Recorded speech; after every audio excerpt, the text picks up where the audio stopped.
Connecting a new device to Apple Pay is a straightforward process that allows you to make secure payments with ease.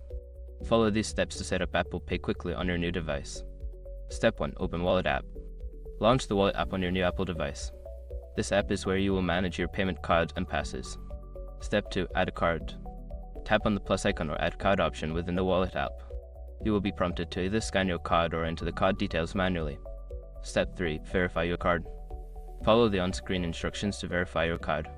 This may involve receiving a verification code via text or email from your bank or card issuer. Step 4. Agree to terms.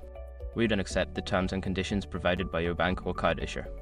This step is necessary to complete the setup process. Step 5. Start using Apple Pay.